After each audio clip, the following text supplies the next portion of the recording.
Hello, and welcome to the Sailing and Cruising the East Coast of the United States podcast. I'm Bela Musitz. And I'm Mike Wasserman. Hey, this is our podcast about sailing and cruising the East Coast of the United States. In some episodes, we focus on passages and destinations. And in other episodes, we talk about boats, equipment, techniques. And every once in a while, when we come across an interesting person, we'll try to get them as a guest on the show. Now, what makes this podcast a little bit unusual is that only one of us sails. Yeah.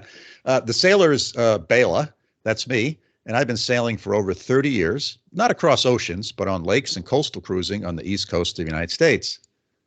And me, Mike, I don't really know much about sailing at all. I've sailed a few times. I sunk an unsinkable dinghy once, right? So people generally try to keep me off of their boats. But I've enjoyed the little experience that I've had. But I don't know why some buoys are red and some are green. And I confuse port and starboard all the time. So I'm going to ask most of the questions and Bela's going to answer.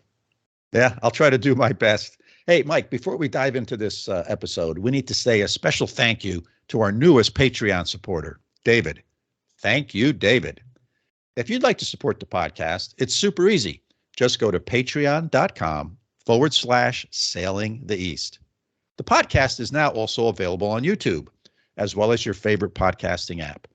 So for you YouTube fans, just search on Sailing the East and you'll find it. And thanks again to all of our listeners, and a special thanks to our supporters. Mike, today we found one of those interesting people. We have an interview with Mark Tieszen. Mark is a listener, and he reached out to me a while back, and he had some questions about how I dock my boat. And after several email exchanges, I asked Mark if he would be willing to be a guest on the show. He has 2 sailboats, so he's really crazy, and an interesting story to boot. Yeah, and Bela, I'm excited about this because I love learning about the stories of people that we would otherwise have never met if not for this podcast. I mean, you and I clearly don't do this for the money or anything like that. We do it because we like to talk with each other and learn from each other and think about these things. But bringing in these guests and meeting these people has been the really kind of rewarding part of this whole podcasting thing. Now, this is going to be, we talk about the East Coast of the United States. We're really talking about on the kind of the southern part of our range here, Bela. You've sailed a little bit there. I have some family in Florida, so I know the landscape from the land side okay, but this is going to be fun. And in fact, these adventures in Florida are so exciting, we had to turn this into a 2-part episode. So this is going to be the first part, and then we'll kind of cut the story in half, and we'll have the exciting conclusion in our next episode. So I think, Bela, let's just jump right into your interview with Mark Tieszen. Yep, sounds great, Mike. Let's go. Mark, welcome to the podcast. Hey, thank you. Yeah, so I'm trying to remember. If I remember correctly, you're a listener, and you sent me an email asking me some questions about one of the podcasts where I talked about how I dock my boat or something like that. And that's what sort of started this conversation between the two of us. Absolutely. Yeah, and then during that, I think you told me you have 2 boats, 2 sailboats. Correct. So I think that makes you extra crazy. My wife would agree with you. Yeah, and so then I said to myself, I got to talk to this person if he's got 2 sailboats. So tell me a little bit about what you do and where your boats are and stuff. So I'll tell you a little bit about how I got started into this. I learned to sail as a kid at YMCA Camp Wissagoma on Lake Packrell near Aberdeen, South Dakota, when I was 14, 15 years old on a sunfish. And I liked the sunfish so much that my parents actually bought me one. This would have been right around 1976, and I still have that boat. Wow. So it's 47 years old. Yeah. Now, it lives in Minnesota right now, which is where my son lives, and he claims that it's his boat, but I still pay for all the upkeep and repairing it, so I'm not sure. So I spent most of my summers sailing as a kid on Lake Hawaii, which is a man-made lake behind a large earth-rolling dam in Pierre, South Dakota. And then I went to college, went to grad school, got married, had kids, sailed only very occasionally during that time. Yeah. we had a motorboat, and the kids like to ski and tube and that kind of thing. And when I wasn't doing that, my main leisure activity was golf. Played a lot of golf. Then the kids went off to college. There was nobody to pull behind the boat. I don't like to fish. So we sold the ski boat, and I bought a Precision 23, which is a boat very similar to a Catalina 22, which I think you're familiar with. Yeah, I used to have one, yeah. And sailed on a lake in Minnesota and got hooked up with a group called the Pelican Lake Yacht Club, which is a very prestigious name for a collection of docks and a double wide trailer. That was our clubhouse. But it was really a great experience. I met a lot of nice people. I learned a lot about boats and sailing, and I got introduced into the DIY of sailing, because I would have things that needed to be done on the boat, and I would ask the guys, well, who do I call to do this? And they would say, no, we'll show you how to do that. That's an easy thing to do. Says, no, I don't want to do it. Well, that was not an acceptable answer. They would walk me through it, and we fixed most things on the boat myself. I did just a little bit of racing, just some lake kind of racing, which I didn't really want to do, but was just a really great experience. I learned a lot about sailing just from those couple of seasons of racing. So during this time, we lived in Fargo, North Dakota. I don't know what you know about the Northern Plains, but in North Dakota, it snows in September, and we don't see the ground again until June. Yeah. So it is a very long winter. We'd lived there for 20 odd years, and Sharon loved it. We raised both our kids there. They got great educations, went to great colleges, but I got wanderlust and really wanted to move someplace warmer. We looked for a couple of boats, or we looked for a couple of jobs in Florida. That didn't really pan out. But we stumbled onto a marina one day and started looking at bigger boats. And Sharon suggested, my wife suggested, that we buy a big boat, which just floored me. I had no idea. What I didn't understand was that her rationale here was that if I got a boat that I could go visit in Florida during the winter, that I would tolerate living in North Dakota. That only worked for a year. And then I got fed up with North Dakota, and we moved to Michigan, started sailing on Lake Michigan, and had moved my Precision there. But as you know, the Great Lakes, very big lakes, very much more like ocean sailing than it is like lake and sailing. And the Precision was just not a big enough boat. So bought a Hunter 33 to sail in Michigan, continued to have my Catalina 445 in Florida. So at this point, you're thinking, Sharon's a saint, right? Not only do we not live in North Dakota where she wanted to live, we live in Michigan. And not only do I own one sailboat, I own 3 sailboats. Yeah. So we did eventually sell the 23 foot. And for the last several seasons, I've been sailing the Hunter during the summer on Lake Michigan, because we don't come down to Florida during the summer. It's just too hot down here. And then we come down when we can during the winter to sail the Catalina. Very nice. Very nice. And I assume when you go down to Florida for the Catalina, you live on it. Most of the time, yes. Yeah. Now, what I haven't told you is that I am currently fully employed for the next 22 days, in which time I retire, and we're moving to Florida. And right now, that's where I'm at. I'm sitting in our condo in Florida, where we intend to move to in the fall. Yeah, nice. Nice. But generally, when we came down to visit the boat, we lived on the boat. Yes. Yeah, very nice. Well, it's certainly a beautiful boat, and it's big enough for 2 people very comfortably. Yeah. So let me ask you a question. I don't know a lot about Florida and boating there. So you said you're there in the winter, and in the summertime, you're back up north. So do you haul your boat in the summertime? I did the first couple of seasons, and then it became more cost effective just to leave it at on the dock. Is that right? And slips became more and more hard to get, and so if you were going to haul it out, you pretty much had to give up your slip, so you didn't have to pay that rent to pay for the rent for the haul out. Now we just leave the boat in the water all year round, and when we leave for in the spring, we set it up for hurricane season. And then I have a guy who comes and checks on it and does additional stuff. Like we leave the bimini up. If a storm's coming, he comes by, takes the bimini down, those kind of things. Yeah. How often do you have to have and where in Florida is it? It's in Bradenton, which is in the Tampa Bay area. Oh, okay. Yeah.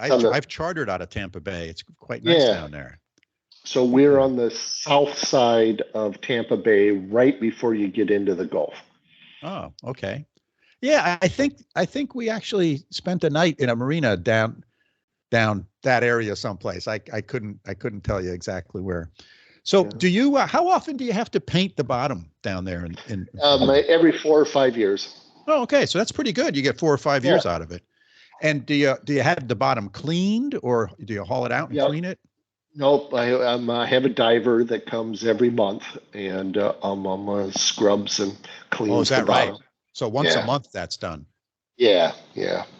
He prefers to do it twice a month during the summer months when the growth is more.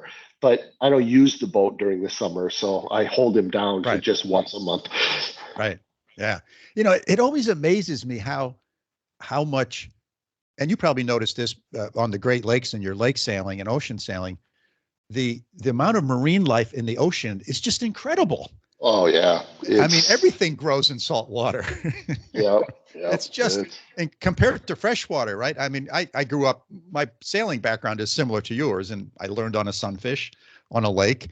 And, if I was either swimming or I was sailing on the sunfish or I was fishing, and I'd swim around there in the water, and you'd barely see a fish every now and then. And this was the fishing was good in this lake.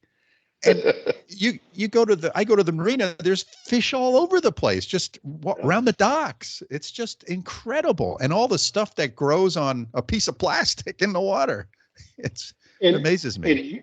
And you can hear it at night when, when we're sleeping on the boat, you can hear the various things. There's a thing called a pistol shrimp down here, which makes kind of a very loud popping noise at night. And Sharon and I have actually gotten to the point where it's hard for us to sleep on the boat unless the pistol shrimp are out, because we're so used to that background noise. It's like your sound machine. Yeah. Right. Well, it's funny you bring that up, because when we chartered down in Tampa, we did spend the night in the marina down sort of around where you are. And I remember, we're done with dinner and we're sort of, relaxing, getting ready to go to bed, and getting to bed, and we hear all this pop, pop, pop. It's a hard noise to describe, but it's I agree. It's like, and it, to me, something's going on with the boat, right? Something's leaking or something's dripping or something's going on. And I'm like looking around, I couldn't figure it out. And so we're out, looking around the boat on the outside, because now it's dark, and we're looking around, and there happened to be a liveaboard like 3 slips down from us, and they were out in their cockpit, and I went down there and said, you guys get this noise too? And they were chuckling, and they go, oh yeah, it's the shrimp. And so that was interesting. Yeah.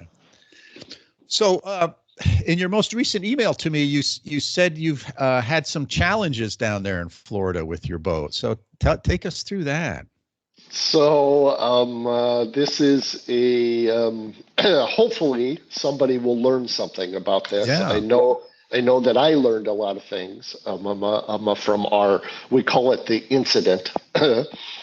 So one thing I'll say up front, and I've read this multiple times, and you have mentioned this on your podcast multiple times, that the most dangerous thing on a sailboat is a schedule, that you should never sail to a schedule. And I firmly believe that. However, it is difficult when you have this kind of lifestyle where you don't live there, you work on a schedule, you have a week or two off, you get down there, and you want to sail. Right.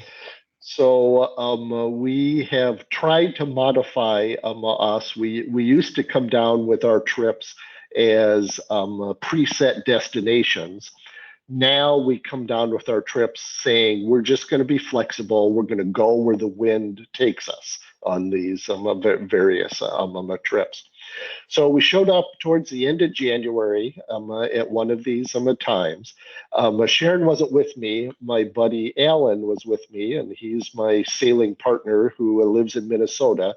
We met at the Pelican Lake Yacht Club. And Alan is not only a great sailor, but he's also a mechanical engineer. And so he can fix anything on the boat.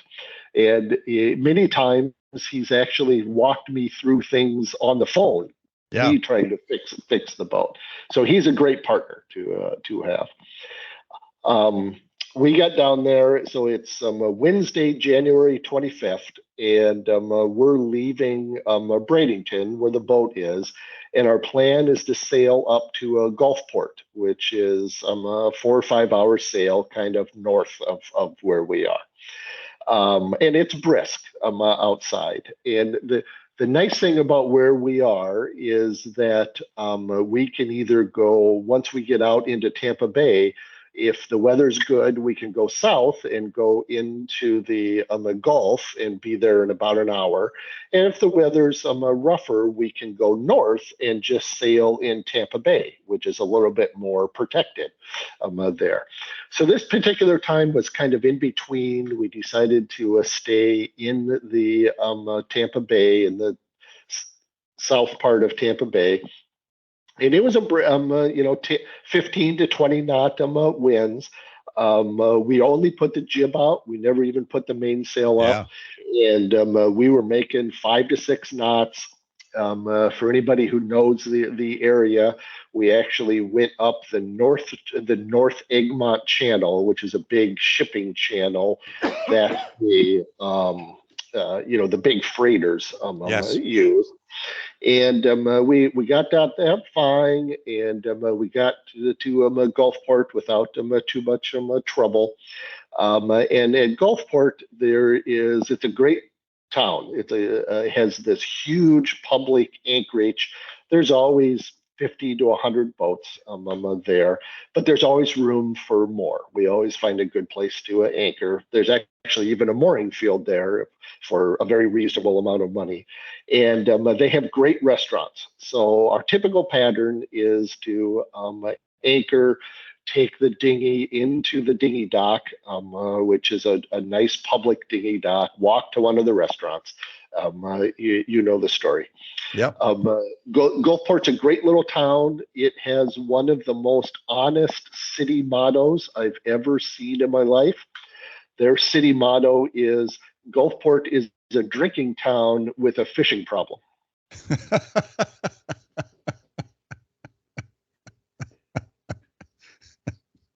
Very nice.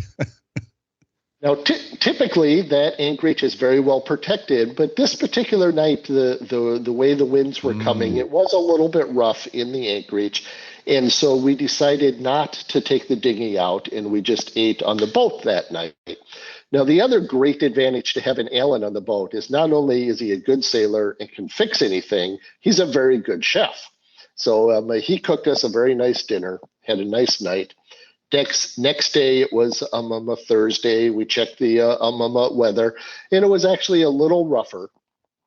But we were going to go south to Longboat Key, and we would be going with the wind the most of the time. So we figured, okay, it's going to be a little rough, but we can handle this. From where the anchorage is to get out to where you can sail, it's about an hour. You go through a neighborhood and under a bridge, and that kind of thing.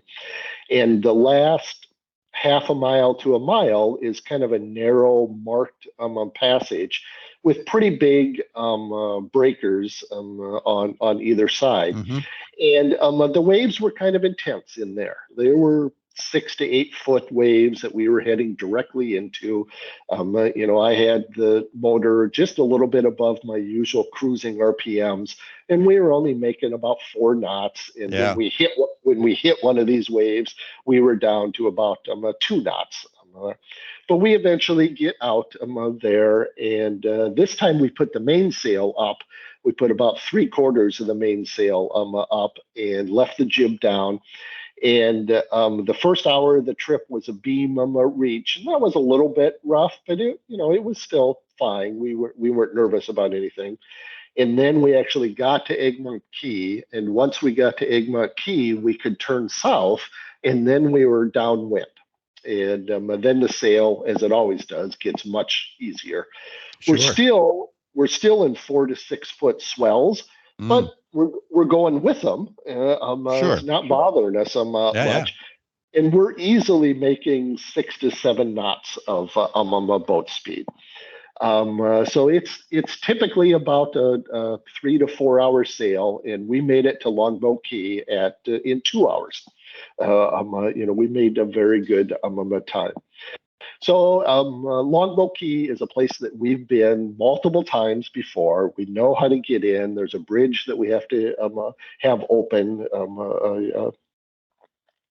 and get through.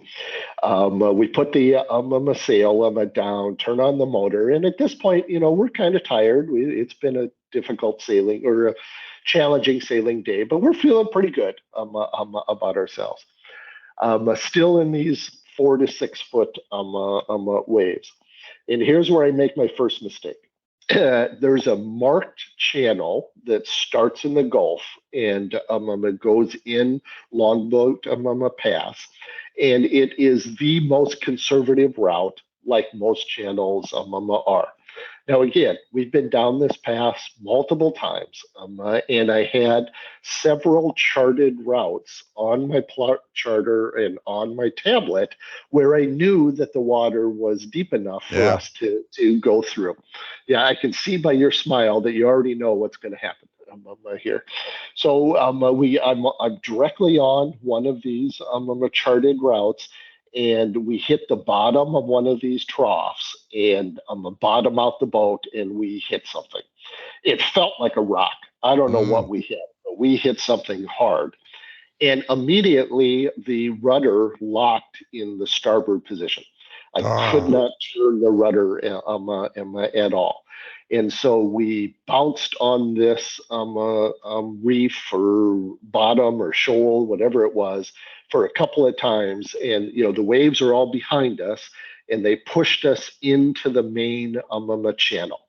So now we have a very limited time in this channel before we reach the other side of the channel and get into trouble. And I'll be honest with you, Bela, I froze. I panicked. I did not know what to do. And so here's my first lesson I'd like to impart is, yes, you may know how to get in and out of a channel during calm weather by taking a shortcut. Don't take the shortcut in bad weather. I think we probably would have been fine if we just would have gone the extra 20 minutes and gone to the head of the channel and gone all the way down the passage. At this point, Alan is doing much better than I am, and he goes down and gets the emergency tiller to see if we can get steerage back. So we hook up the emergency tiller, and here's lesson number 2. Know where your emergency equipment is. Yes. Which we did. We knew exactly where the emergency tiller was, but have played with it once or twice before you actually have to put it on the boat. Yeah. So it took us a few extra minutes to go through the steps of you had to take this panel off, put this in, put this pin in, and we finally, probably took us 6 minutes instead of 3 minutes. But again, it was kind of mentally stressful. But the rudder is still locked. The emergency tiller doesn't help us at all. And at this point, the other thing is that the emergency tiller is stored right by our life jackets, and so when Alan brought the emergency tiller up, he also brought 2 life jackets up, and so now we both had life jackets on, and now we're still in this very narrow channel, being pushed to the other side, and have no steerage there. So at this point, I'm going to stop and ask you a quiz. If Bela was in this situation, what would he do? I would drop the anchor. That's exactly what we should have done, and I wish you had been there, because both of us forgot about it. And it's interesting in that we were in a similar situation where several years ago, where we had trouble getting the mainsail up while we were in a channel, and at that time we remembered to put the anchor down, got ourselves stopped, were able to play with the sail and get it up and get on our way. But for whatever reason, we just completely forgot about the anchor, which I hope would have saved us. There. I will tell you, I'm an engineer, so I'm a little anal sometimes, and I have checklists for all sorts of things. And one of the things I check when I'm going into a channel, or I'm in a narrow place and it's a little rougher than sort of normal, is I go forward, because my anchor has a pin in it that holds it to the anchor roller so it doesn't bounce around. I go forward and I take that pin out so that if I need to drop the anchor quickly, I can do it. Because I worry not so much about hitting something, but that certainly can happen. I worry about my engine stalling. Because when it's rough, the fuel gets mixed up and your filters clog and your engine stops. And then you're in a bad situation as well. Right. And because I'm not typically sailing into a channel like that, I'm motoring in. So I always go pull that pin so I can drop the anchor really quickly if need be. And I don't have a remote anchor. I got to go forward to drop it. I make sure my anchor circuit breaker is turned on. Right, and I pull that pin. Yeah, that's a very, very good practice. Our anchor actually does launch fairly easily, but we do have to go forward to launch it. But we just completely forgot about it. In retrospect, one of the things that Alan and I have talked about is what we might have been able to try is to use the bow thruster to try to move the bow in the correct direction, and then gun the engine and see if we could have steered out of the channel. Steer with the bow thruster. Yeah, I don't know if that. I don't know if that would have worked or not. It certainly works in calm water. Whether it would have worked in these waves or not. Yeah. All right, Bela. So you passed the quiz. I'm very proud of you for doing that. Yeah, but I like the bow thruster idea. I'm going to remember that. See, that's one that I've never thought about. So this is good. Because you're right. In my boat, I know it won't work if the wind's really howling, or if there's big waves. But in a situation where it's not too bad, I can certainly steer the boat with the bow thruster. Right. That's a good idea. So now we come to lesson 3.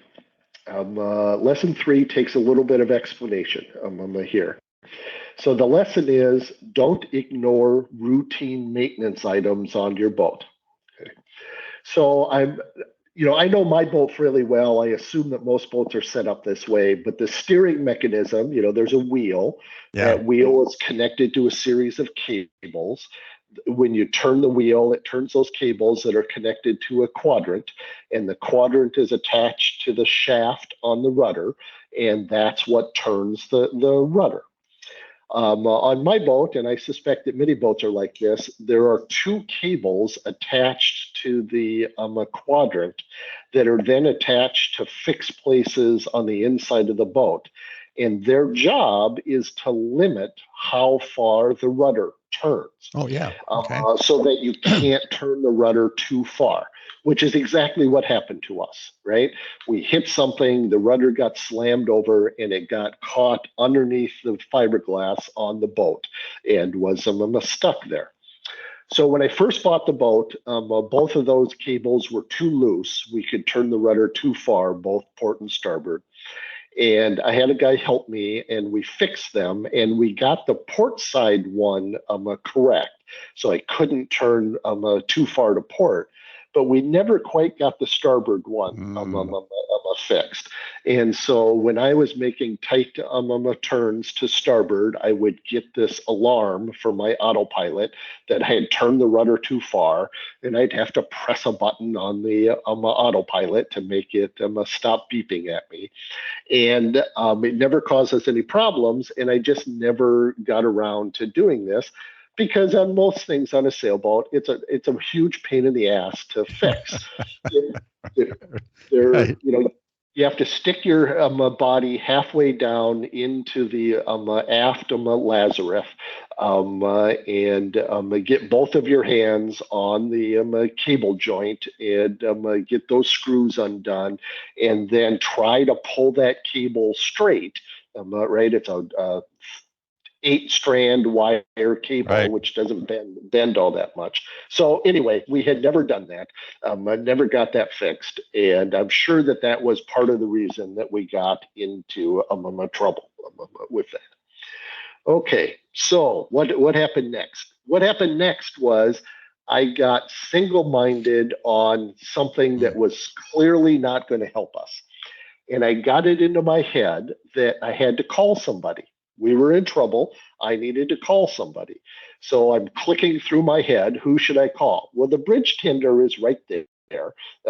He's just, I'm sure he's watching us at this point. And I think about picking up the radio and calling him, but I'm going, what is he going to do? Right. He's never going to be able to help us. So then I thought about calling the Coast Guard. Again, our lives were not in danger. The Coast Guard doesn't care about your stuff. They only care about you, and they weren't going to be helpful at all.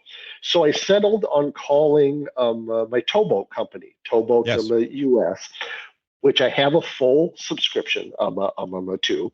And so I got a hold of them, and of course, you have to go through all their little questions about your account and where you are and whatnot. And all of this is just making me more anxious. And Sure. in retrospect, there was no way, even if I knew Superman's number, there was no way he was going to be able to get to us in time Right. to prevent what happened next. And I just spent a lot of mental anxiety energy trying to make a call to somebody that was not helpful at all. So in the next few minutes, we bounced over the far edge of the channel, and in the next few minutes, we ended up on the beach. Bela, okay, part one of the story is great. I'm on the edge of my seat, right? Okay, what are the big takeaways, and maybe you can kind of summarize the key issues for today, and what should we look forward to next time? Yeah, so this has got a lot of good stuff in it, and when I started talking to Mark, I didn't know where we were. I didn't know this story in advance, so it sort of unfolded, and it was really wonderful. So a couple of thoughts I had here. One is you can have lots of sailing experience, but every day out on the water, you can be presented with something new.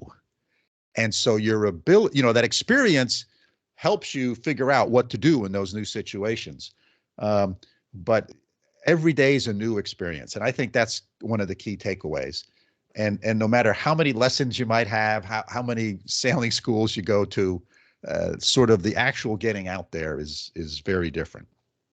The other interesting thing I think is a good takeaway for me is that weather conditions are not just for sailing, but also for getting into the harbor. And sometimes getting into the harbor is a lot more challenging than being out 5 miles offshore and sailing, because you have a lot more sort of space when you're 5 miles offshore. You're not going to hit anything. Well, when you start coming into harbor, stuff gets narrow. There's other obstacles in the way.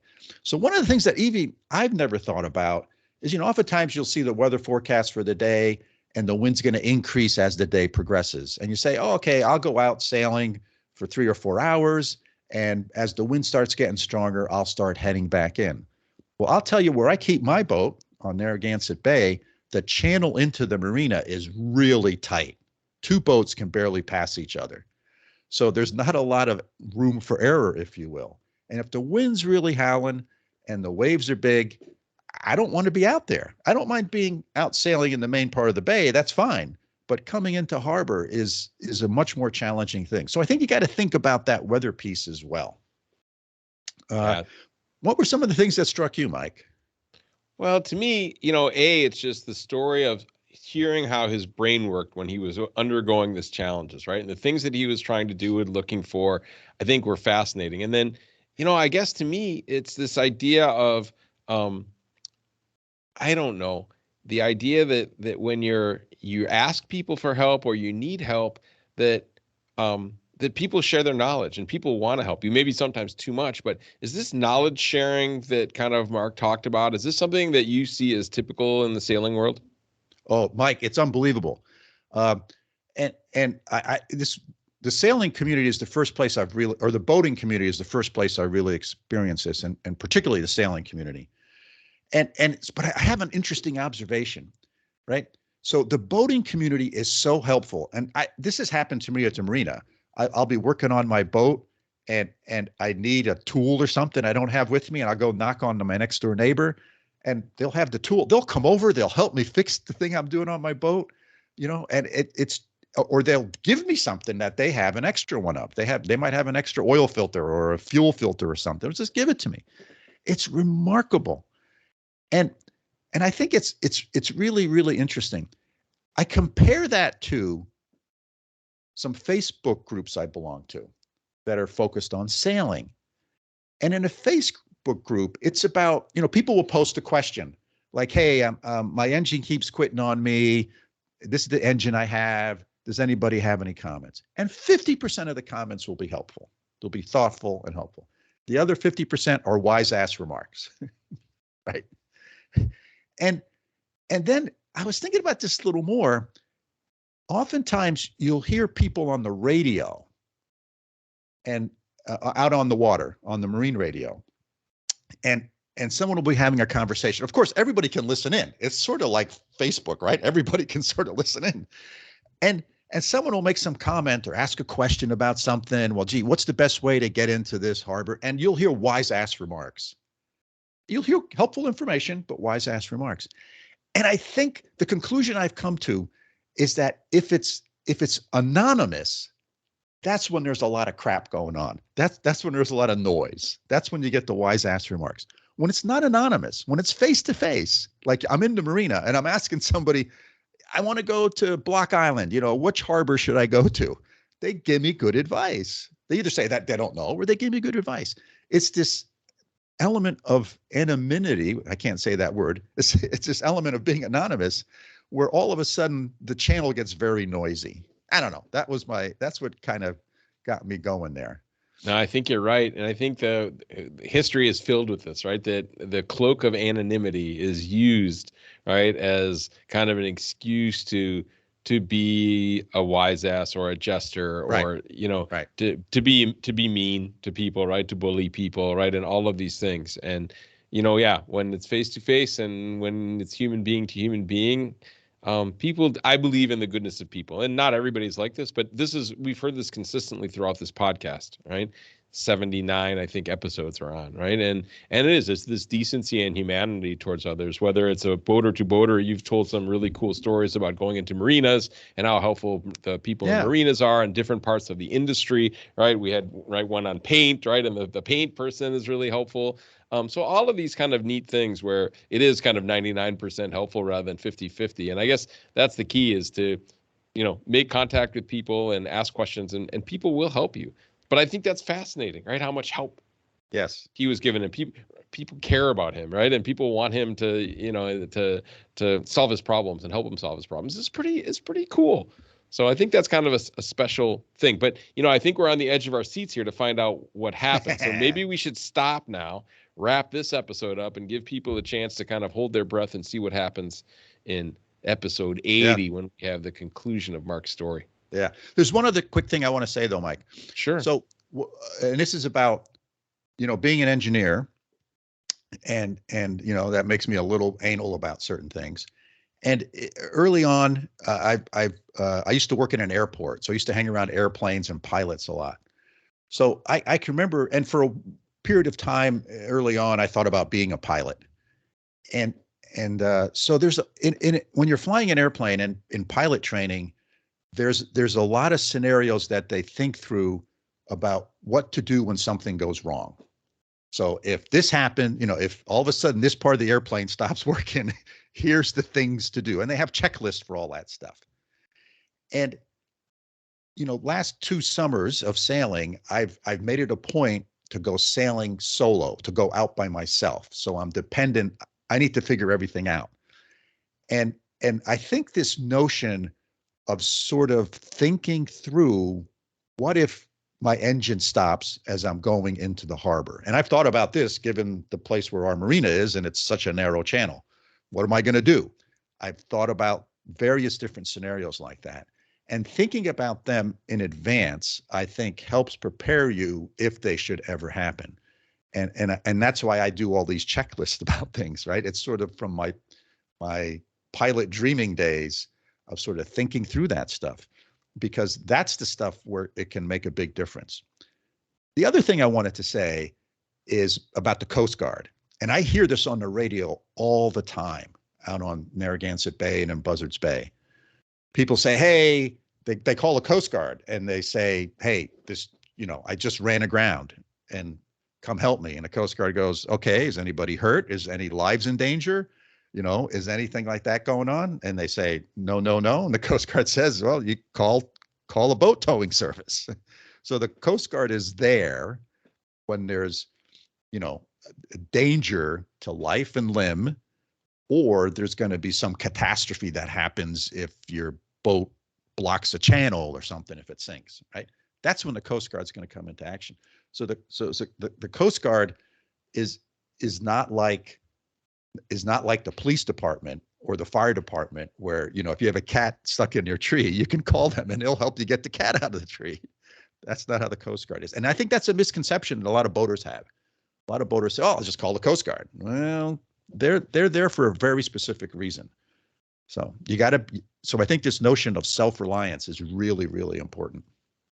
Yeah. And it all fits together, right? It's kind of going through the potential scenarios before it happens so that when it does happen, you've practiced and you have a plan, you know what to do. And right. I think, it's not just sailing, that's everything in life, right? We both run businesses before, even if you're teaching a class like we've done, right? What happens if this happens? What happens if that happens? You don't have to paralyze yourself, but doing a little bit of thinking about the likely outcomes, because, right, it's probably 99%, it's going to be one of 3 outcomes, right? And at least if you go through those 3 in your head before you do that, whether you're driving a car, taking a car trip somewhere, or going rock climbing, or, you name it, right? Skiing, right? That it's good to have some kind of advanced practice with the different scenarios that may occur. And it's probably worth every now and then practicing for that 1 in 100, 1 in 1,000, 1 in 10,000, so that if bad luck does befall you, right, you've got a plan. Yes, absolutely. So I think those are great words, because the idea is that you don't have to call the Coast Guard, or if something does happen, you know who to call, and you don't waste valuable time trying to call the Coast Guard and maybe taking them away from a real kind of life and limb emergency, as you said. So I think these are great points, Bella, and it kind of sets up, I think, part 2, right, where we see what's actually going to happen to Mark. And it's not a bad ending. We can give that part away, but but listen in episode 80, and we'll see you next time. Listeners, thanks for joining us, and we hope you found the conversation interesting and thought-provoking. And if you have questions about what we've discussed or people we should get in touch with, let us know. Our email is sailingtheeast, that's all one word, @gmail.com. Hey, and if you enjoy the podcast, hit that follow button on your favorite podcasting application. As we record this, it's March 23rd up here in upstate New York, and the sun is almost shining. The snow's starting to melt, and I'm starting to think about sailing. And so until next time, signing off from upstate New York. See you soon. Bela from over here in Münster, Germany, where it's already spring. Sorry, and there's no snow and the flowers are up. But we'll see you next time and look forward to the conclusion of the story with Mark Tieszen.